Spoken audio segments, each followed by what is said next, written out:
yang esa, Raja bangsa, bangsa dunia, langit bumi nyanyilah. Haleluya, puji Dia, Raja Maha Mulia.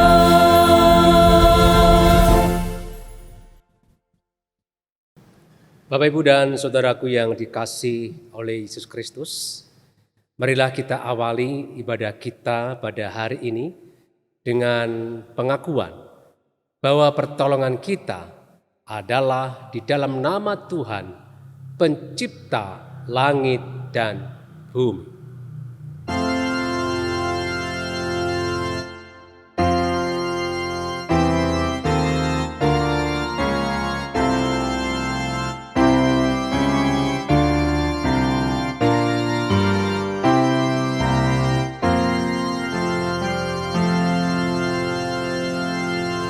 Kasih karunia dan damai sejahtera dari Allah Bapa kita dan dari Tuhan Yesus Kristus menyertai saudara sekalian.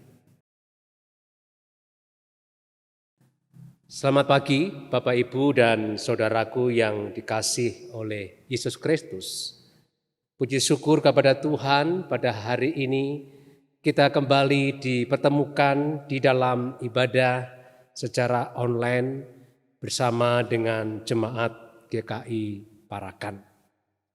Pada hari ini, saudaraku yang dikasihi Tuhan, kita akan merenungkan satu tema, yaitu Raja yang menggembalakan. Saudaraku yang dikasihi oleh Yesus Kristus, di tengah kehidupan saat ini, dengan banyaknya para pemimpin yang sudah mengingkari tugas dan panggilannya untuk melindungi, berkorban untuk rakyat atau orang-orang yang dia pimpin, biarlah kita tetap menjadi orang-orang yang punya pengharapan. Karena masih ada satu pemimpin yang tidak pernah mengingkari tugas dan panggilannya, berkorban, berjuang untuk kepentingan orang-orang yang dipimpinnya, yaitu Allah kita, gembala atau pemimpin yang baik bagi kita semuanya.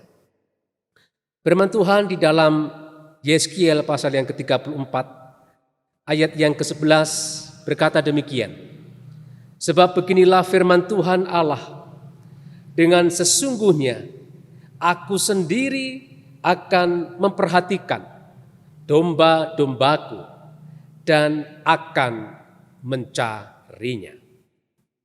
Mari saudaraku yang dikasihi oleh Yesus Kristus, kita angkat pujian untuk pemimpin dan gembala agung kita.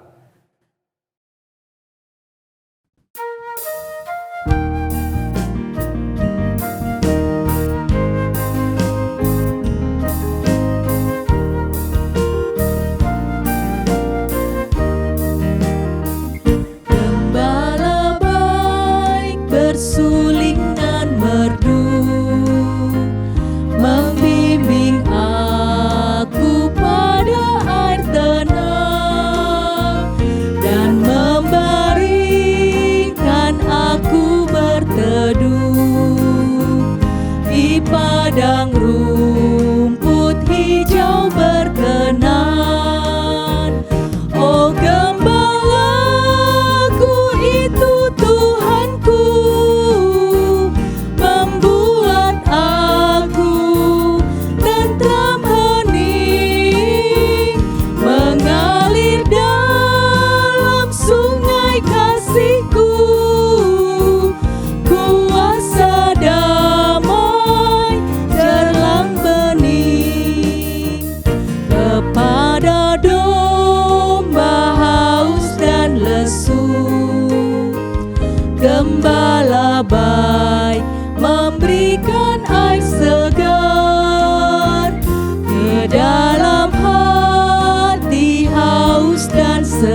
Marilah kita mengakui segala salah dan dosa-dosa kita di hadapan Tuhan.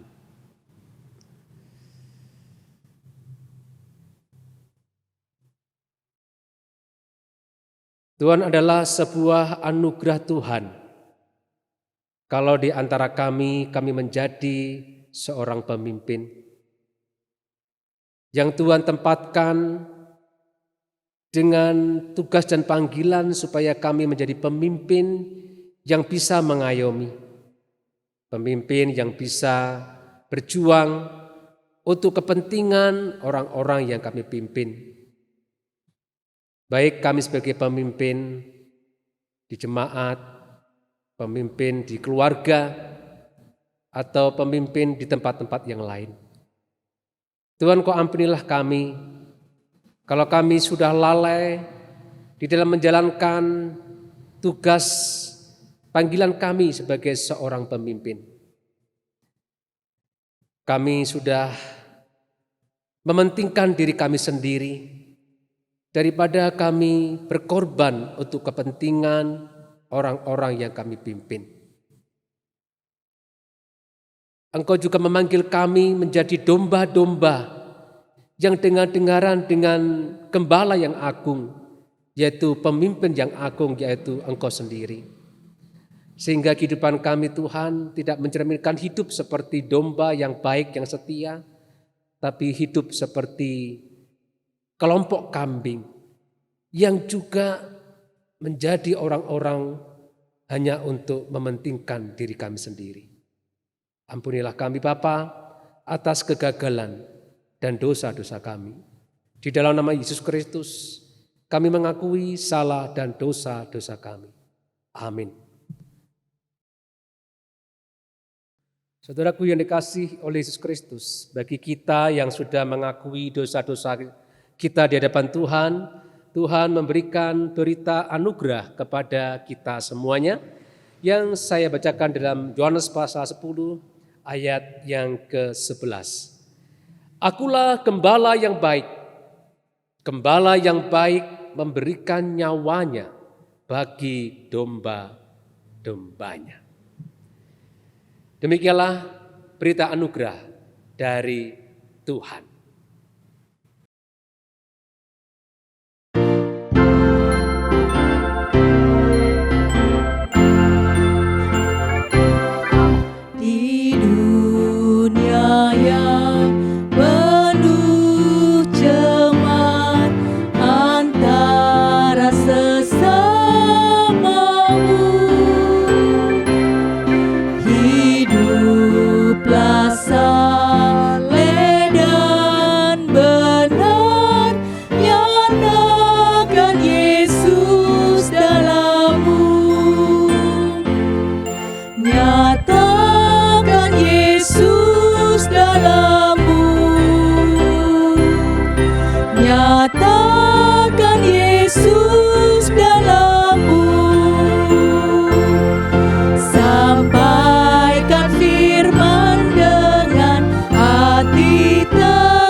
Sesamamu,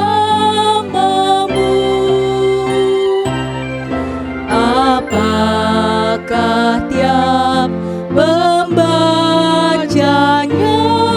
melihat Yesus dalammu? Nyatakan Yesus dalammu, nyatakan Yesus dalammu, sampaikan firman dengan hati teguh, nyatakan Yesus dalammu.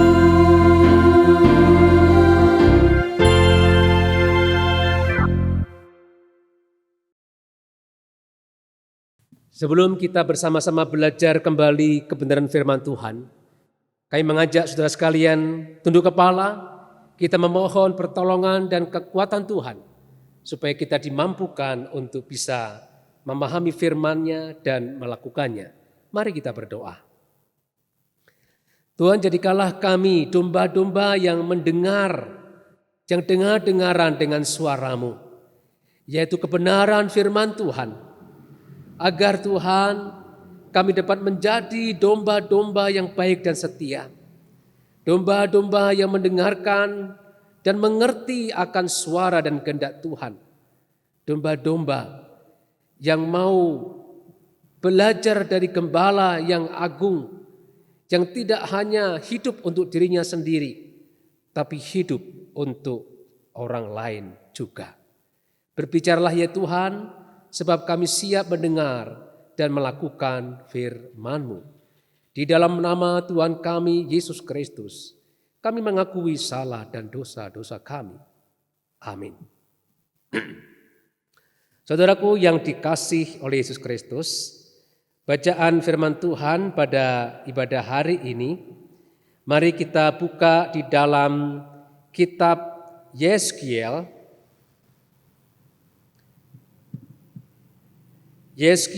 pasal yang ke-34, ayat yang ke-11 sampai ayat yang ke-24. Demikian firman Tuhan. Sebab beginilah firman Tuhan Allah, dan sesungguhnya aku sendiri akan memperhatikan domba-dombaku dan akan mencarinya. Seperti seorang gembala mencari dombanya, pada waktu itu tercerai dari kawanan dombanya. Begitulah aku akan mencari domba-dombaku dan aku akan menyelamatkan mereka dari segala tempat, kemana mereka diserahkan pada hari berkabut dan hari kegelapan. Aku akan membawa mereka keluar dari tengah bangsa-bangsa dan mengumpulkan mereka dari negeri-negeri dan membawa mereka ke tanahnya. Aku akan mengembalakan mereka di atas gunung-gunung Israel, di alur-alur sungainya, dan di semua tempat kediaman orang di tanah itu. Di padang gurun, di padang rumput yang baik akan kugembalakan mereka, dan di atas gunung-gunung Israel yang tinggi, disitulah tempat penggembalaannya. Di sana, di tempat penggembalaan yang baik, mereka akan berbaring, dan rumput yang subur menjadi makanannya di atas gunung-gunung Israel. Aku sendiri akan mengembalakan domba-dombaku, dan aku akan membiarkan mereka berbaring. Demikianlah firman Allah, Tuhan Allah. Yang hilang akan kucari, yang tersesat akan kubawa pulang, yang luka akan kubalut, yang sakit akan kukuatkan, serta yang gemuk dan yang kuat akan kulindungi. Aku akan mengembalakan mereka sebagaimana seharusnya. Dan hai kamu domba-dombaku, beginilah firman Tuhan Allah. Sungguh aku akan menjadi hakim di antara domba dengan domba, dan di antara domba jantan dan kambing jantan. Apakah belum cukup bagimu bahwa kamu menghabiskan padang rumput yang terbaik? Mesti pulakah kamu injak-injak padang rumput yang lain-lain dengan kakimu? Belum cukup bahwa kamu minum air yang jernih, mesti pulakah yang tinggal itu kamu keruhkan dengan kakimu? Apakah domba-dombaku seharusnya memakan rumput yang sudah diinjak-injak kakimu dan meminum air yang sudah dikeruhkan kakimu? Oleh sebab itu, beginilah firman Tuhan Allah terhadap mereka. Dengan sesungguhnya aku sendiri akan menjadi hakim di antara domba yang gemuk dengan domba yang kurus. Oleh karena semua yang lemah kamu desak dengan lambungmu dan bahumu, serta kamu tanduk dengan tandukmu, sehingga kamu menghalau mereka keluar kandang. Maka aku akan menolong domba-dombaku, supaya mereka jangan lagi menjadi mangsa, dan aku akan menjadi hakim di antara domba dengan domba. Aku akan mengangkat satu orang gembala atas mereka yang akan menggembalakannya, yaitu Daud hambaku. Dia akan menggembalakan mereka dan menjadi gembalanya.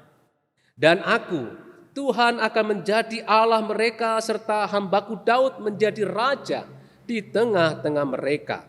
Aku Tuhan yang mengatakannya. Demikianlah firman Tuhan.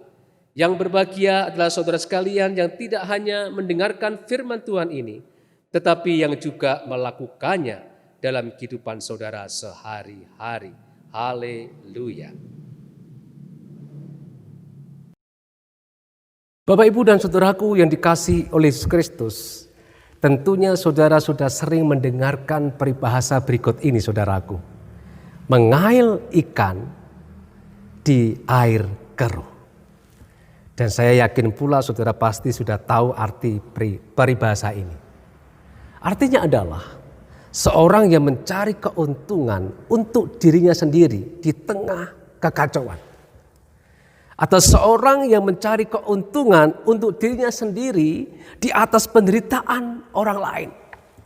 Sementara orang lain sedang menghadapi penderitaan, bukannya menolong atau meringankan beban penderitaan orang lain itu, tapi sebaliknya berusaha mencari keuntungan di atas penderitaan orang lain itu.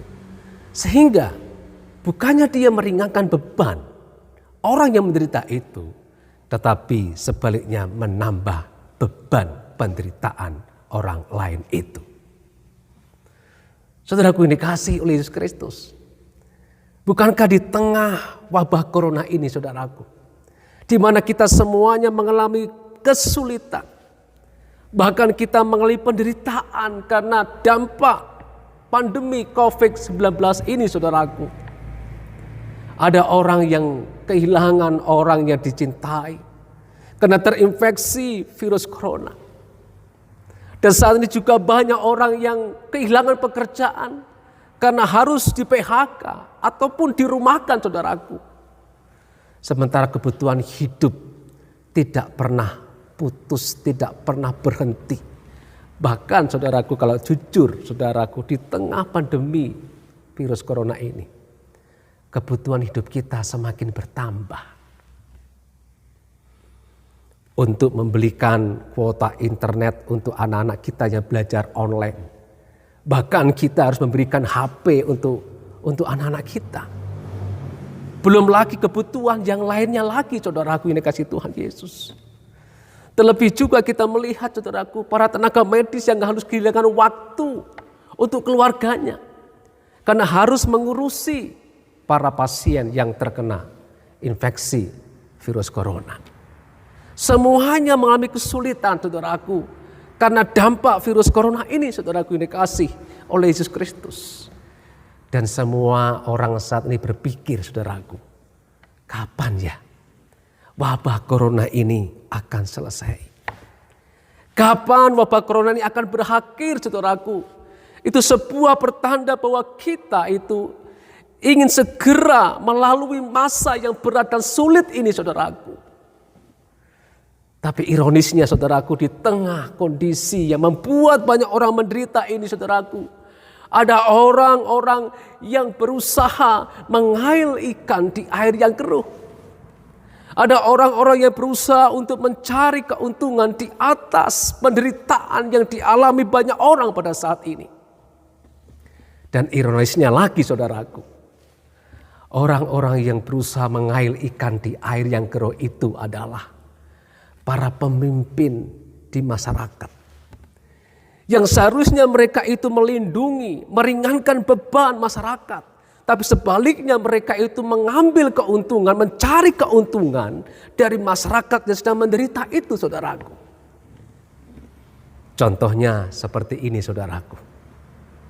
Ada aparat desa atau aparat pemerintah yang menyunat BLT, memotong BLT, bantuan langsung tunai yang menjadi hak masyarakat yang terdampak pandemi COVID-19 ini.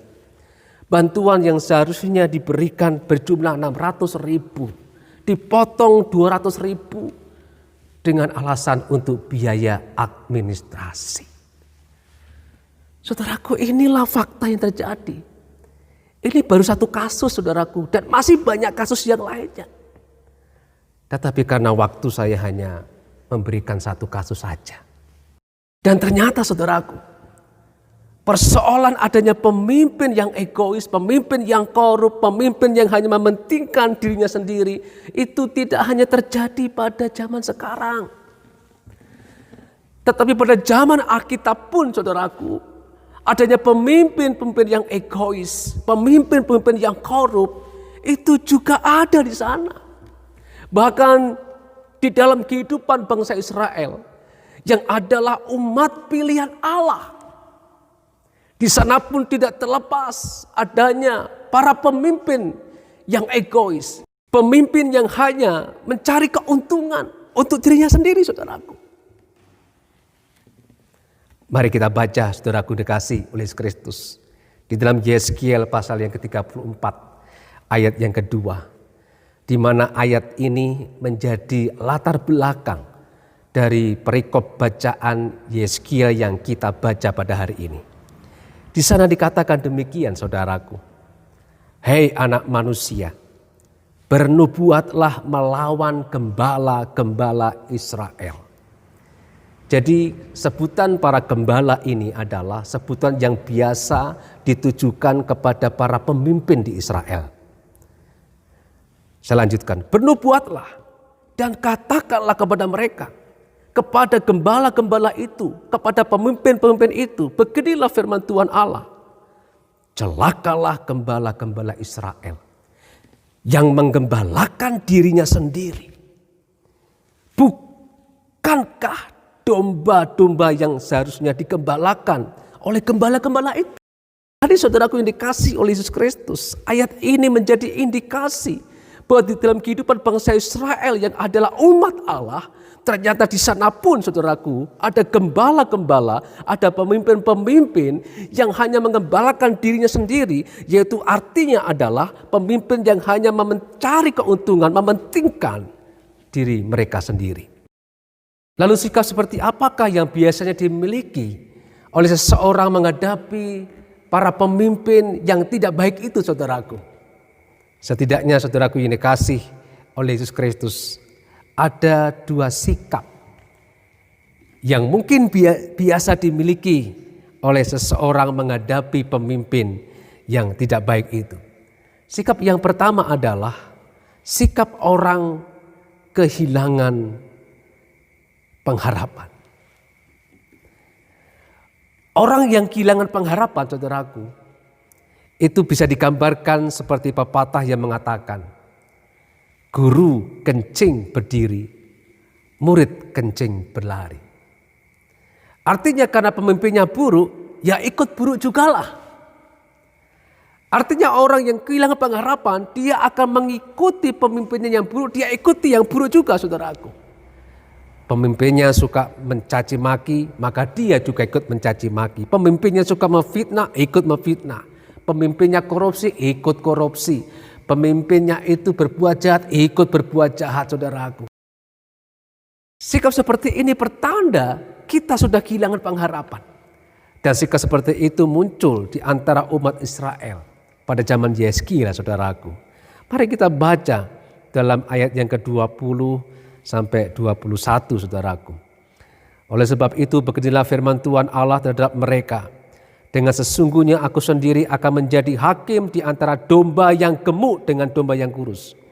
Oleh karena semua yang lemah kamu desak dengan lambungmu dan bahumu, serta kamu tanduk dengan tandukmu, sehingga kamu menghalau mereka keluar kandang.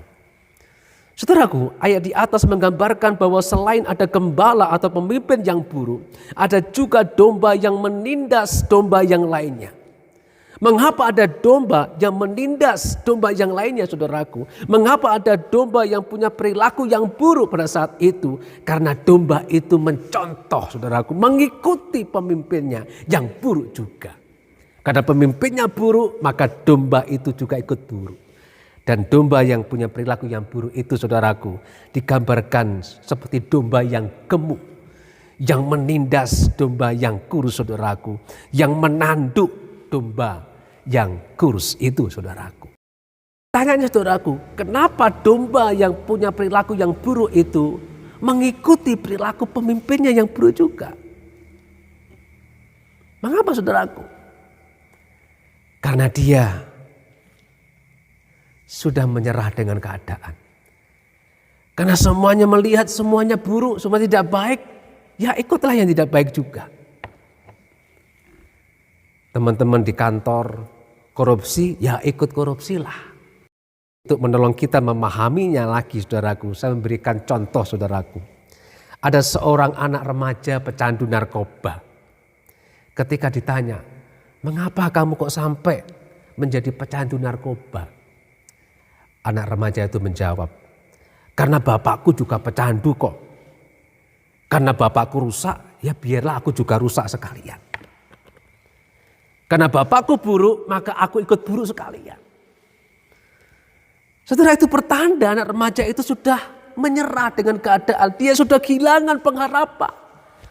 Karena semuanya buruk, ayahnya buruk, lingkungannya buruk, ya ikut buruk juga lah. Artinya saudara, orang yang kehilangan pengharapan adalah orang yang tidak mampu melihat sesuatu yang baik di tengah-tengah keburukan. Mengapa remaja itu tidak berpikir demikian saudara? Bapakku boleh rusak, tetapi saya tidak boleh rusak. Saya masih punya masa depan yang panjang. Hidup saya masih bisa bermanfaat bagi orang lain. Saya bisa berbuat sesuatu yang baik bagi kehidupan ini. Kenapa perkataan itu tidak ada di pikiran remaja itu? Karena dia sudah menyerah dengan keadaan. Dia kehilangan pengharapan. Saudaraku yang dikasihi oleh Yesus Kristus, itulah sikap yang pertama saudaraku. Sikap menyerah dengan keadaan karena sudah kehilangan pengharapan. Sikap yang kedua saudaraku, yaitu sikap memiliki pengharapan. Orang yang memiliki pengharapan adalah seorang yang mampu melihat ada kebaikan di tengah ketidakbaikan. Selalu ada jalan di saat tidak ada jalan. Selalu ada pintu yang dibukakan ketika satu pintu itu tertutup saudaraku. Orang yang memiliki pengharapan saudaraku akan berkata, di tengah krisis yang besar, Tuhan mampu menghadirkan seorang pemimpin yang besar.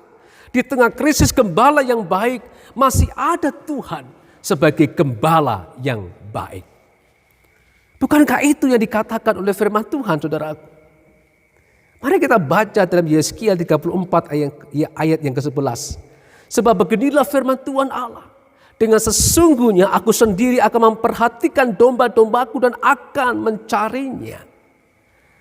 Saudara, ayat di atas mengingatkan kepada kita bahwa masih ada Tuhan yang hadir di tengah-tengah krisis gembala yang baik. Di tengah krisis pemimpin yang baik. Tuhan tidak pernah diam. Gusti mboten sari. Allah tidak pernah tertidur. Ayat di atas juga mengingatkan dan mengajak kepada kita supaya kita tetap memiliki pengharapan di dalam Tuhan. Karena Allah saudaraku memiliki banyak cara untuk memperhatikan domba-domba yang dikasihinya. Memperhatikan saudara-saudara dan saya yang dicintai dan dikasihinya. Dan seringkali cara Allah itu tak terduga oleh pikiran kita untuk menolong kita karena keterbatasan kita. Dan cara Allah untuk menolong kita saudaraku seringkali tak terduga oleh kita. Mari kita baca dalam ayat yang ke-23 dan 24. Aku akan mengangkat satu orang gembala atas mereka yang akan menggembalakan, yaitu Daud hambaku. Dia akan menggembalakan mereka dan menjadi gembalanya. Dan aku Tuhan akan menjadi Allah mereka serta hambaku Daud menjadi raja di tengah-tengah mereka. Aku Tuhan yang mengatakannya. Berkali-kali disebut kata Daud, Daud dan Daud. Siapa itu Daud saudaraku? Daud adalah seorang pribadi yang tidak pernah diduga. Dipanggil Tuhan menjadi seorang raja bagi Israel. Bahkan ayahnya sendiri, saudara-saudara sendiri, bahkan Samuel yang mengurapinya saudaraku. Sebelumnya juga tidak menduga Kalau pada akhirnya Daud seorang yang masih muda, seorang penggembala saudaraku, itu dipanggil dan diurapi Tuhan menjadi Raja Israel. Saudaraku yang dikasih oleh Yesus Kristus, kehadiran Daud membawa pengharapan bagi bangsanya. Di tengah banyak pemimpin yang buruk, ternyata masih ada pemimpin yang baik. Di tengah pemimpin yang tidak percaya kepada Tuhan, masih ada pemimpin yang percaya kepada Tuhan. Kehadiran Raja Daud adalah bukti bahwa Allah, Gembala yang baik itu, tidak pernah tinggal diam. Dia datang memperhatikan umatnya. Saudaraku yang dikasih oleh Yesus Kristus, kalau saat ini saudara masih memiliki pengharapan, saudara juga pasti percaya bahwa pada saat ini juga Tuhan juga mampu hadir dalam kehidupan saudara. Tuhan mampu menghadirkan Daud masa kini untuk memperhatikan kehidupan saudara. Kalau saat ini misalnya saudaraku, pemimpin di dalam keluargamu buruk, orang tuamu tidak peduli dengan kamu, tetapi kalau engkau masih punya pengharapan, engkau percaya bahwa Allah akan mengirimkan pemimpin lain yang baik untuk menolong kamu. Saudara pasti tahu dengan kisah seorang anak yang bernama Bertrand Peto. Seorang anak yang diangkat menjadi anak angkat oleh pasangan artis Ruben Onsu dan Sarwenda. Kita melihat latar belakang kehidupannya saudaraku. Bertrand adalah seorang anak korban perceraian dari kedua orang tuanya. Setelah dia bercerai, dia tinggal bersama dengan kakek dan neneknya yang hidup dalam kekurangan. Sehingga Bertrand ini harus bekerja sambil bersekolah. Dia mencari ikan dan membantu kakek neneknya untuk mencari pakan babi saudaraku. Saudaraku yang dikasih oleh Yesus Kristus. Andai kata pada saat itu ketika orang tuanya bercerai dan Bertrand ini putus asa, kehilangan pengharapan. Dia tidak mau bersekolah, tidak mau bekerja, tidak mau menyanyi. Dan dia menjadi anak yang nakal saudaraku. Mungkin ceritanya saat ini akan lain. Tetapi saudaraku, siapa menduga kalau pada akhirnya Bertrand ini dijadikan anak angkat oleh Ruben Onsu dan Sarwenda. Dan saya yakin Bertrand sendiri pun tidak pernah menduga itu. Kakek neneknya tidak pernah menduga itu saudaraku. Tapi itulah cara Tuhan saudaraku. Yang hadir, yang datang menjadi gembala bagi saudara dan saya. Karena itu, jangan pernah kita putus asa. Jangan pernah kita kehilangan pengharapan saudaraku yang dikasih Tuhan. Tetaplah saudara punya pengharapan. Dan biarlah saudaraku, kehidupan kita juga dipakai oleh Tuhan menjadi Daud-Daud pada masa kini. Biarlah kehadiran hidup kita juga menjadi pertanda kehadiran Allah sebagai Raja yang menggembalakan umatnya.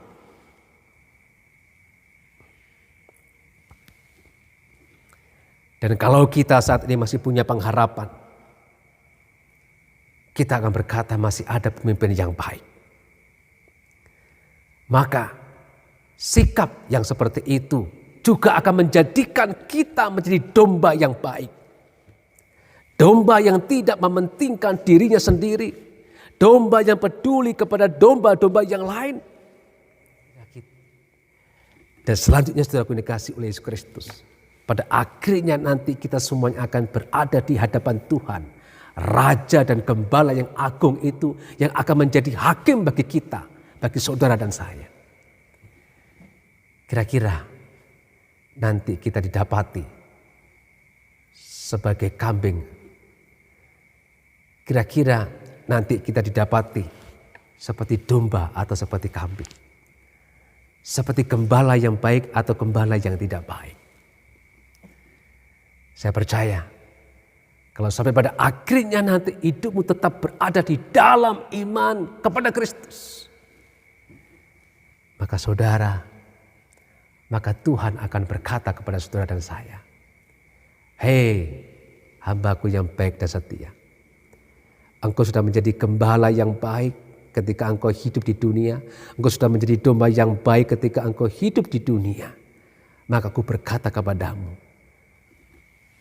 masuklah ke dalam kebahagiaanku. Duduklah di sebelah kananku. Kira-kira saudara seperti apa nanti ketika engkau berada di hadapan Raja yang agung itu, Gembala yang agung itu yang akan datang untuk menjadi hakim bagi saudara dan saya dan semua orang yang ada di dunia ini. Amin.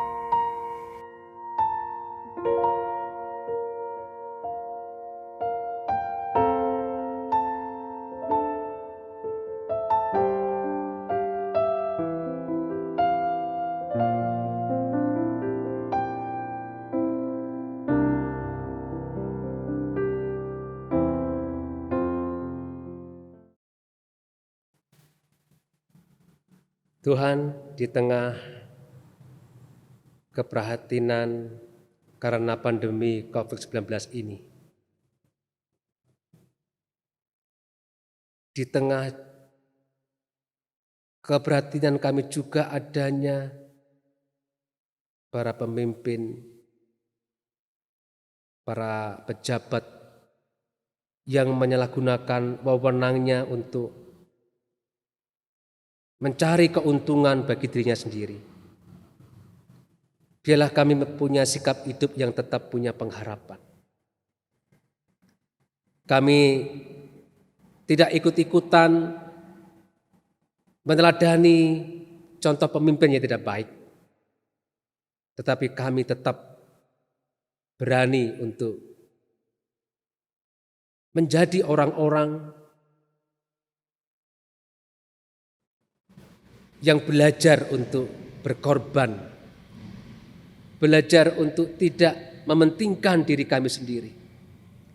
Karena itu adalah tanda hidup kami benar-benar beriman di dalam Tuhan. Tuhan, Engkau sendiri yang melihat kehidupan kami saat ini. Tolonglah kami Bapa, di tengah kehidupan zaman sekarang yang dikuasai oleh roh individualistik, di mana banyak orang lebih mementingkan dirinya sendiri daripada kepentingan orang banyak. Biarlah kami sebagai anak-anak yang beriman di dalam Tuhan, kami boleh menghadirkan karakter hidup yang berbeda, tidak mengikuti arus zaman yang salah pada saat ini. Tuhan, di tengah keputusasaan masyarakat bangsa kami saat ini, sebagai orang-orang beriman, biarlah kami tak menaruh harapan pada Tuhan, bahwa ada gembala yang agung, yang tidak pernah tinggal diam, melihat umatnya ditindas, diperlakukan tidak adil. Secara khusus kami sebagai anak-anak Tuhan, di negeri dan bangsa kami Indonesia ini Tuhan. Berikanlah kepada kami kekuatan hidup dan tetap berpengharapan. Ketika kami sebagai anak-anak Tuhan diperlakukan tidak adil oleh kelompok-kelompok tertentu di negeri kami Indonesia ini Bapa. Kami berdoa ya Bapa Surgawi untuk para pemimpin bangsa kami, untuk para pemimpin gereja, pemimpin agama. Tolonglah kami agar kami dapat menjadi panutan di dalam kami bertutur kata di media sosial, di media massa elektronik maupun media-media yang lain Tuhan. Berikanlah kepada kami kehati-hatian agar perkataan kami tidak menyebabkan terjadinya kegaduhan, ketidaknyamanan di negeri kami ini. Berikanlah hati yang bisa bersatu Tuhan, di tengah pandemi saat ini yang sedang kami hadapi. Kami berdoa untuk kondisi Kota Parahan saat ini Bapa, di mana akhir-akhir ini kota kami, Kabupaten Temanggung terjadi peningkatan kasus orang-orang yang terinfeksi corona, bahkan yang meninggal. Biarlah ini menjadi kami bijaksana dan tidak menyepelekan wabah corona ini. Kami benar-benar memperhatikan protokol kesehatan dengan ketat dan disiplin Tuhan. Tolonglah kami sebagai orang-orang Kristen, anak Tuhan, kami dapat menjadi contoh dan pelopor untuk menegakkan protokol kesehatan. Kami menyerahkan Bapa Surgawi untuk sekolah kami. Kau berkati sekolah kami, para guru yang terus berjuang untuk melaksanakan proses belajar secara online di dalam jerih lelah dan kelelahan mereka. Tuhan yang memberikan kekuatan dan memberikan kesehatan kepada mereka. Secara khusus untuk akreditasi yang sedang dilakukan untuk SD Pista Citra, Tuhan berkati segala persiapannya supaya semuanya bisa berjalan dengan baik dan lancar dan menghasilkan sebuah hasil yang baik. Kami serahkan untuk rumah sakit kami, Tuhan juga berkati para tenaga medis yang bekerja di tempat ini, lindungi mereka dari wabah corona. Tuhan, kami berdoa untuk kehidupan kami sepekan ke depan Tuhan, ke dalam pimpinan dan penyertaan Tuhan. Jika ada di antara kami yang sedang sakit, Tuhan juga kiranya menjamah dan memberikan kesehatan, pemulihan kepada mereka dan hati yang tetap punya pengharapan di dalam Tuhan. Inilah doa kami ya Bapa, yang kami panjatkan di dalam satu nama Tuhan kami, Yesus Kristus. Amin. Marilah kita bersama umat Allah di masa lalu, masa kini, dan masa yang akan datang, mengingat pengakuan pada baptisan kita menurut pengakuan iman rasuli. Aku percaya kepada Allah, Bapa yang Maha Kuasa, Khalik langit dan bumi, dan kepada Yesus Kristus, anaknya yang tunggal Tuhan kita, yang dikandung dari Roh Kudus, lahir dari anak darah Maria, yang menderita sengsara di bawah pemerintahan Pontius Pilatus, disalibkan, mati dan dikuburkan, turun dalam kerjaan maut. Pada hari yang ketiga, bangkit pula dari antara orang mati, naik ke surga, duduk di sebelah kanan Allah, Bapa yang Maha Kuasa, dan dari sana yang akan datang untuk menghakimi orang yang hidup dan yang mati. Aku percaya kepada Roh Kudus, gereja yang kudus dan am, persekutuan orang kudus, pengampunan dosa, kebangkitan orang mati, dan hidup yang kekal. Amin. Tiba saatnya kita untuk memberikan persembahan yang terbaik untuk Tuhan. Dan untuk mendasari persembahan kita pada ibadah online ini, terambil dari Ibrani 13 ayat 15 demikian. Sebab itu, marilah kita oleh Dia senantiasa mempersembahkan korban syukur kepada Allah, yaitu ucapan bibir yang memuliakan nama-Nya.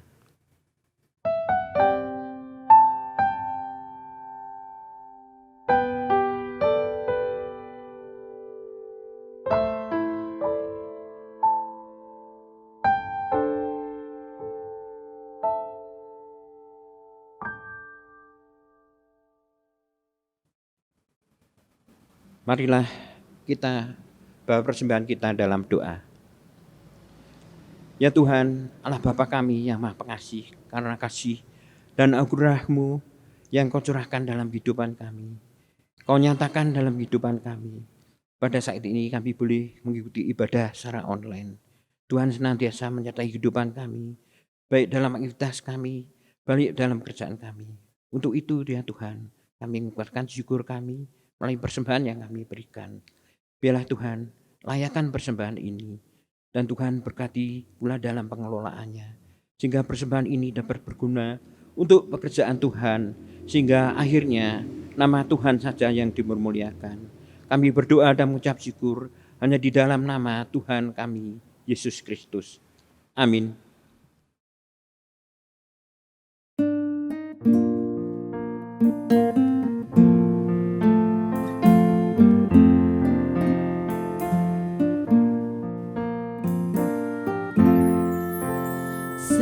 Sejenak aku menoleh pada jalan yang telah ku tempuh. Kasih Tuhanku beroleh membuatku tertegun.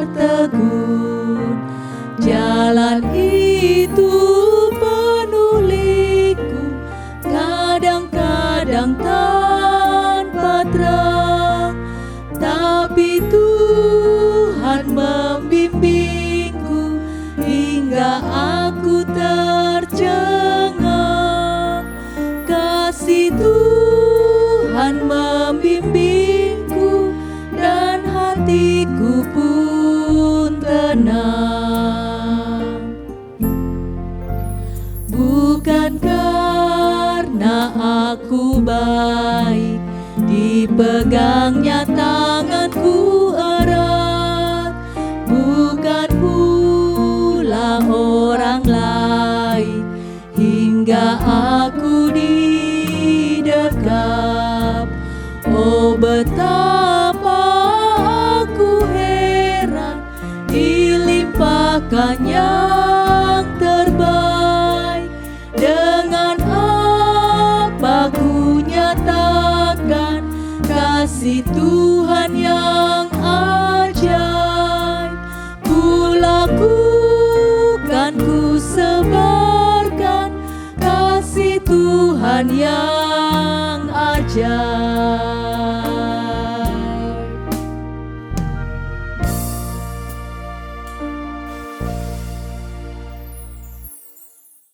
Bapak, Ibu, dan saudaraku yang dikasih oleh Yesus Kristus, arahkanlah hatimu kepada Tuhan dan terimalah berkat-Nya. Tuhan memberkati dan melindungi engkau. Tuhan menyinari engkau dengan wajah-Nya dan memberikan engkau kasih karunia. Tuhan menghadapkan wajah-Nya kepadamu dan memberikan engkau damai sejahtera.